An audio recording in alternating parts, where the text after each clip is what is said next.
Hey, HCDA, and today we're going to play some more Railgrade. Since my previous video, I figured out quite a few new things that actually really helped me optimize my gameplay. And as you can see, my best time on the level I showed you previously is now twice as fast as my previous record. So, you know, that's a lot of optimization done right there. Now, I figure it might be a little bit boring to see the same level done again, so let's see if I actually learned something and check out if we can S-rank the next level as well. Hey Yoshida, I understand that a nearby region has been messaging you. Our accounts are privileged, they shouldn't be able to reach you. I'll recheck the network permissions. For now, just head over to the next region and put the colonists to work.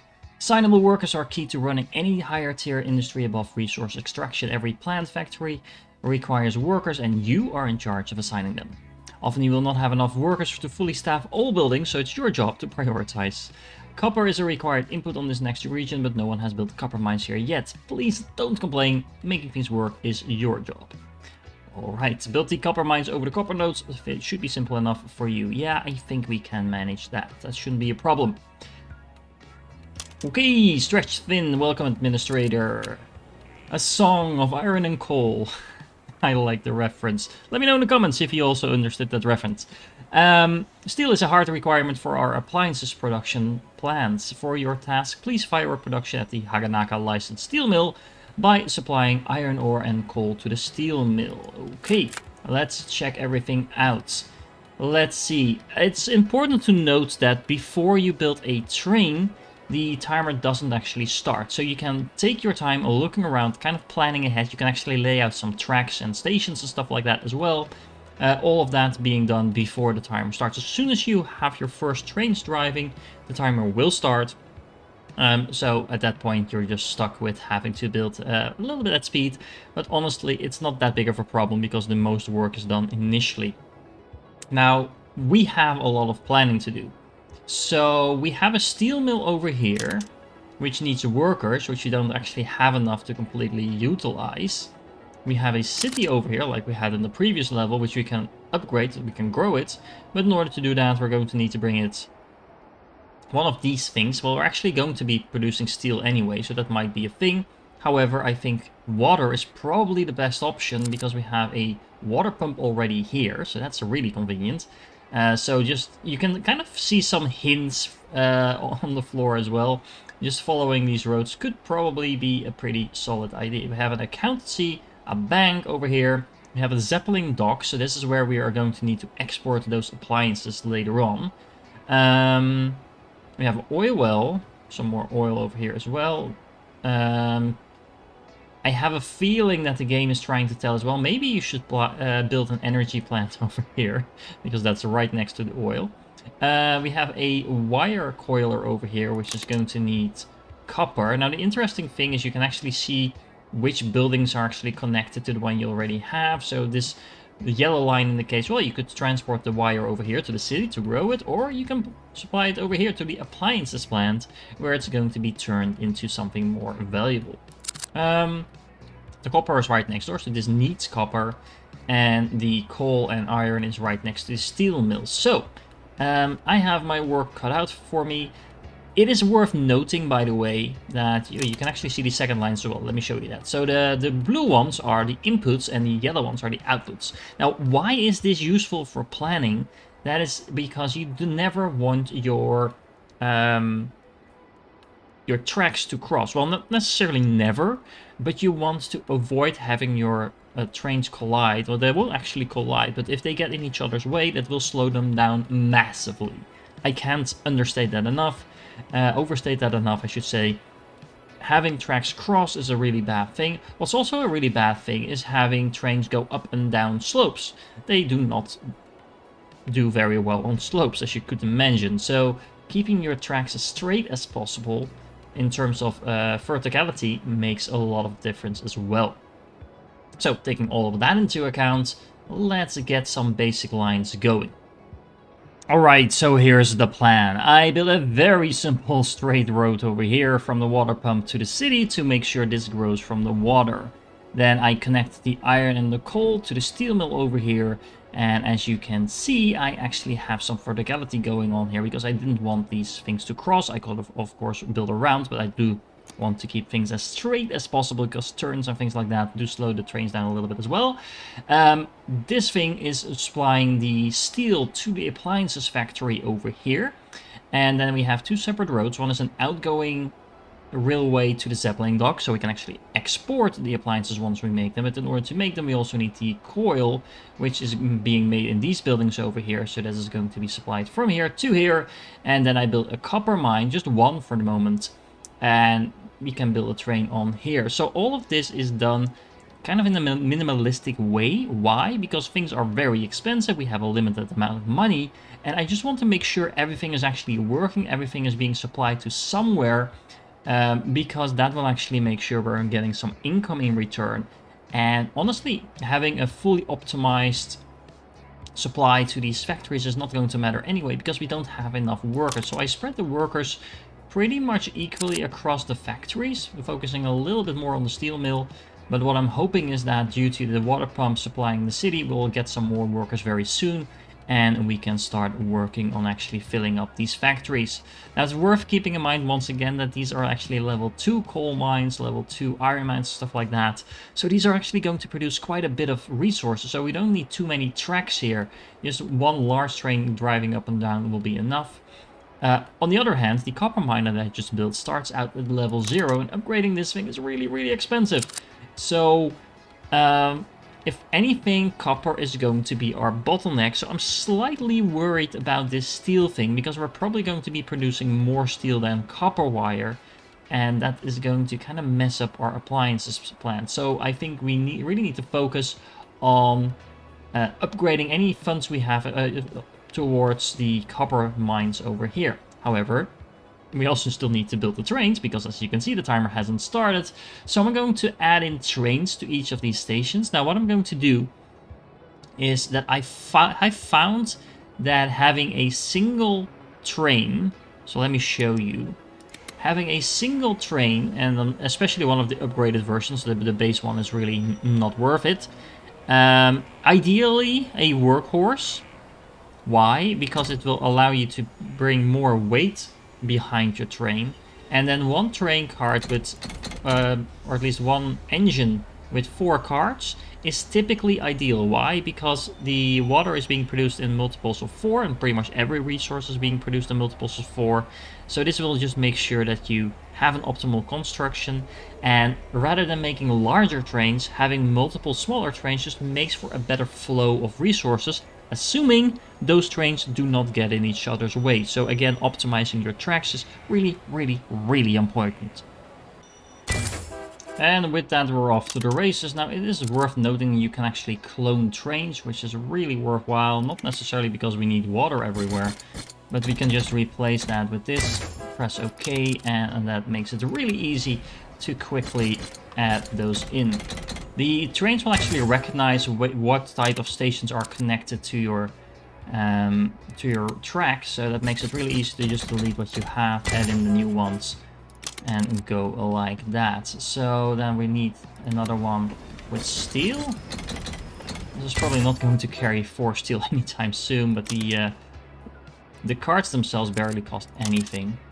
What else do we need? We need a copper. So let's do that as well. And then finally, appliances. There we go. Now we do have some money left over, so I do think the next thing I want to do is build another copper mine. Now I do hope my recording is not going to mess up with the thunder outside, because it is really nasty weather here. Let's see, where can we fit it in like this? Yep, shouldn't be a problem. And we do actually have some more. Is this connected? Can we check if it's connected in some way? Well, if I build one more over here, it's definitely connected. Seems to be working just fine. Is the city growing? Yes, we actually do have another worker already. So where are we going to put you? Probably here. Okay, so we produced 8 steel and now we're making apps of appliances. So your next task is to get good at exporting appliances. Well, okay. The appliances industry chain requires the steel you produced in the last task plus wire made from copper ore. Yeah, I planned ahead. I kind of knew this. Pay attention to your worker needs. Considering growing the city. Yeah, well, I think I kind of got that. I might have been slightly ahead of this level here. But yeah, the city is sort of growing. Could actually be growing a little bit faster if we would be able to supply it with more water, but I think we're fine for the moment. I'm still worried mostly about the speed of production here. I've been adding workers to it, but as you can see, we actually have plenty of copper coming in. So that's actually tempting to build that energy factory that I was talking about earlier to speed everything up over here. Alternatively, we could speed up the steel mill as well, because, well, we actually just need more workers for that. Let's see. So what I can actually do to speed everything up as well, at least the growth of my city, is just add in some more of these. That should speed the supply of water to the city up a little bit. But other than that, I actually don't think we're doing all that bad. We exported 1 appliance already. Let's see, what are you doing at the moment? Not much. You're mostly working, and you're working really small. So honestly, it does feel like the main bottleneck we currently have is actually the production of our workers. So we might as well just add in a second line over here. There we go, a second line of water to the city to make it grow a little bit faster. We're actually getting in quite a bit of money because we have so much production going on, and honestly the appliances are selling really well. We're still producing more steel than copper. Can we upgrade this thing? No, because we need a license for that, so we kind of capped out on that. So that means we should probably look into building that energy plant. Now, I could build a oil power plant, or I could build a geothermal plant, which is really interesting because that actually needs nothing. It will just keep producing energy, well, for free. Not for free because I need to build it for 4,000 money, yen. But honestly, the power plant might make more sense because 2 oil wells plus a power plant is still cheaper, still about the same as a geothermal plant, and it just looks nicer, so I'm gonna go for that one. Well, actually, no, I'm not going to go for that because I actually also need workers for this. Doesn't it need workers? No, it does not, so we might as well just go for the geothermal. Now, where can we place that? We can place it on the hill over here, or it's really nice that it actually shows you so clearly where you can put this.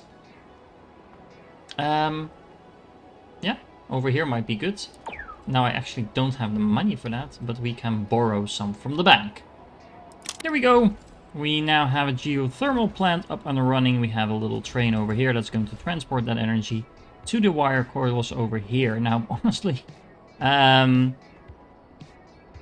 we probably are going to be producing way more energy than this is going to use, so we might as well use that energy elsewhere as well. Maybe over here at the appliances plant. So we can speed this up as well. There we go, another line. Now keep in mind, and this is very important, that I once again try to keep these tracks as flat as possible, because if I move it all the way up from the mountain over here down to this flat, that's going to slow down that production speed a lot, or at least the transportation speed. So let's see, we should have soonish, we should at least see this is going to be powered up. Right now this one is stealing the power, but I think this is going to be saturated with power really quickly. We actually have a boatload of copper waiting for us over here. And this is not going to be able to handle that. I have a lot of workers, so let's add in the workers over here so we can actually speed this up. Oh, look, our city has leveled up. Just in time before we finish the level, because I do think once this train arrives, we should be completing it with almost 10 minutes to spare. So, yeah, this looks very straightforward and very simple, but if you don't plan this ahead, and you kind of just, like improvise as you go, then I can promise you this is a lot harder than I just made it look. Everything is easy once you know how to do it. But yes, victory! Hey Yoshida, full disclosure, I'm not going to message you after every task. Rest assured, my terminal tracks when you complete tasks, and I've pre-assigned you a big backlog. Just follow your navigation computer, everyone likes their backlog. Right now you should have 2 tasks, a main task and an optional one. If you are feeling extra diligent, go complete the optional task, but I'm not going to judge you if you don't. Okay. Do we actually have 2 tasks? We have 2 optional tasks because I didn't complete the previous optional task yet. Now, what I'm going to do is I'm probably not going to show you every single level in this game unless you guys really want me to. Let me know in the comments if you do.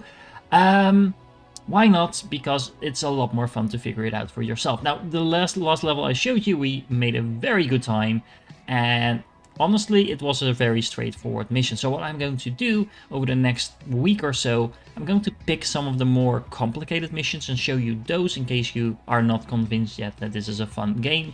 Maybe it's not for you, that's fine. But I'm going to show you kind of a little bit more of the complex things this game has to offer as well. For now, if you're still here, you're awesome, and I hope to catch you in the next one.